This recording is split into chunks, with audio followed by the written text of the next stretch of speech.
Ce soir, nous faisons le point sur la situation sanitaire en Afrique. Selon le Centre de contrôle et de prévention des maladies du continent, le Covid-19 a fait plus de 124 000 morts et contaminé plus de 4,5 millions de personnes. La seule solution disponible pour lutter efficacement contre le virus, ce sont les vaccins.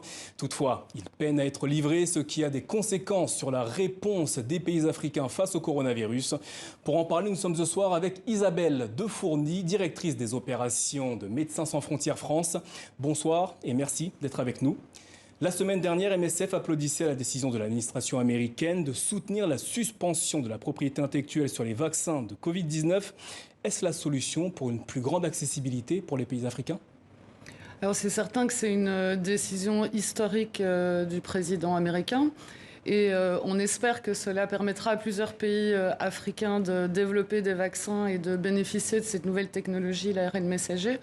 Mais moi, je serais peut-être un peu plus nuancée que certains de mes collègues. Moi, il me semble que pour les mois qui viennent, voire l'année qui vient, ce n'est pas cette décision qui va permettre un meilleur accès aux vaccins en Afrique. Quelle décision pourrait permettre ce meilleur accès ? En fait, pour différentes raisons. Tout d'abord, ça va prendre du temps quand même de produire ces vaccins, vu que ce qui est important, c'est pas tant que ça la levée du brevet, c'est réellement le transfert de technologie. On peut aussi peut-être faire face à des pénuries de certaines matières premières. Et les problématiques auxquelles on est confronté aujourd'hui dans plusieurs pays d'Afrique sont finalement plus liées à la distribution des vaccins, aux capacités d'absorption des vaccins déjà présents, pour deux raisons. Une raison, c'est que l'on voit que toute une partie de la population de plusieurs pays d'Afrique n'est pas particulièrement enthousiaste à l'idée de se faire vacciner. Et puis, il faut aussi organiser et financer les campagnes de vaccination. Donc finalement, on est dans une situation, paradoxalement, où le problème, c'est plus d'absorber, de distribuer ces vaccins, que réellement, je pense, d'augmenter les capacités de production aujourd'hui, quoi. Pour s'approvisionner en vaccins, la majorité des pays africains a adhéré à l'initiative COVAX, le mécanisme de solidarité internationale qui a été créé sous l'égide de l'Organisation mondiale de la santé. Porte-t-il ses fruits ? Aujourd'hui, c'est certain qu'à peine 1% des vaccins qui ont été distribués à travers le monde ont été distribués en Afrique. Je pense que les résultats à ce jour sont encore mitigés, mais on voit quand même des avancées, je trouve, dans plusieurs pays. Et moi, ce qui me semble important aujourd'hui, finalement, il y a plusieurs choses, moi, qui me semblent vraiment importantes. Il faut vraiment adresser cette question de défiance par rapport à la vaccination. On va y revenir, justement. On peut en parler, voilà.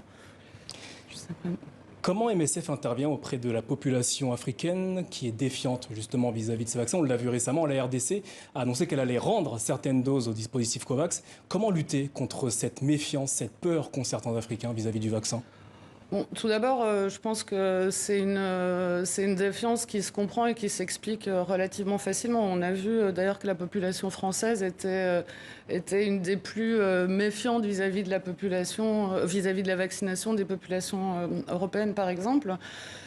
Il faut bien imaginer quand même que dans plusieurs pays, il y a vraiment très très peu de cas sévères de Covid, qu'une personne jeune d'une trentaine d'années, n'étant pas particulièrement à risque, se dire tiens, on va m'injecter le vaccin AstraZeneca. Moi, je comprends vraiment que ça puisse poser des questions. Et à mon avis, un des points, donc en fait, la communication, l'information vis-à-vis des populations en général, je pense que ça c'est valable partout dans le monde pour décider à la vaccination. Mais un des points...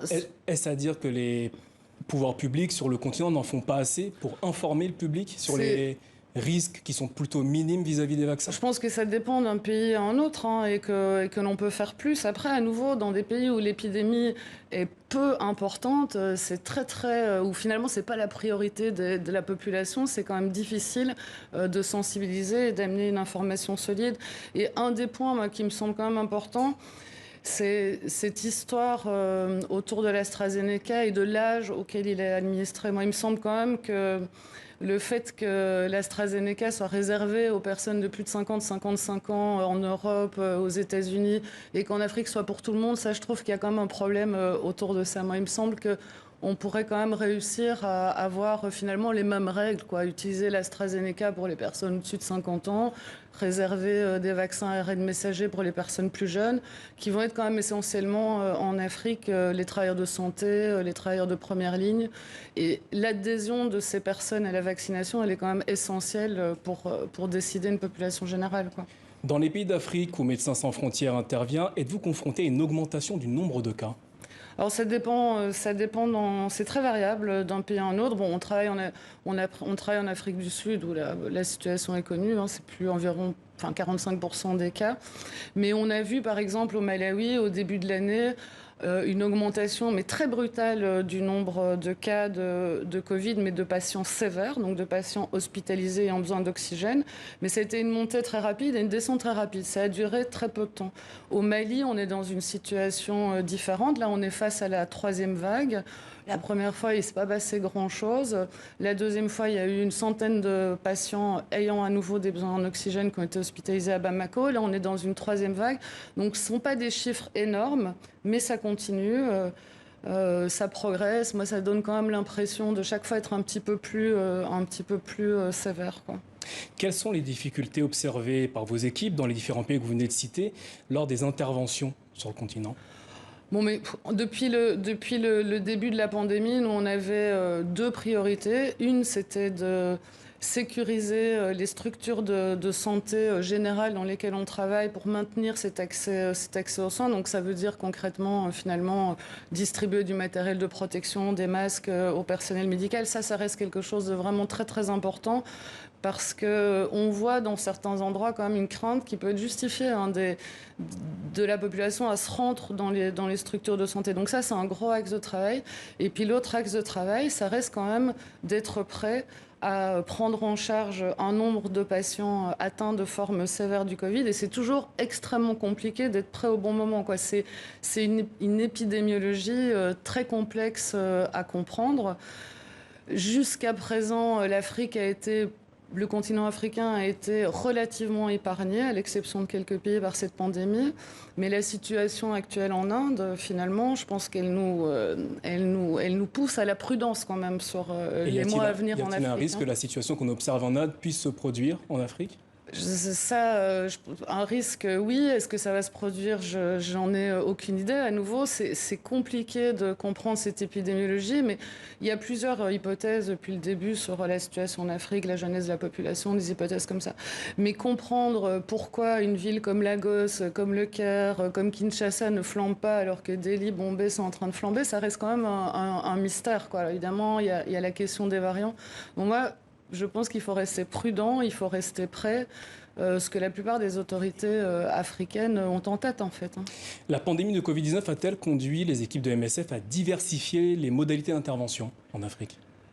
C'est vrai qu'on a changé certaines de nos façons de travailler, particulièrement, par exemple, avec des patients qu'on considérait à risque, comme des patients atteints du VIH. On a espacé les rendez-vous, on a essayé finalement de les maintenir, de faire qu'ils soient moins souvent en contact avec des structures de santé, qu'ils aient moins de risques d'attraper le Covid. Donc on a mis en place des suivis par téléphone, des consultations espacées, des visites à domicile. Donc on a changé quand même certains modes d'intervention pour protéger les patients et protéger le personnel médical. Merci Isabelle Deffoun d'avoir répondu à nos questions ce soir.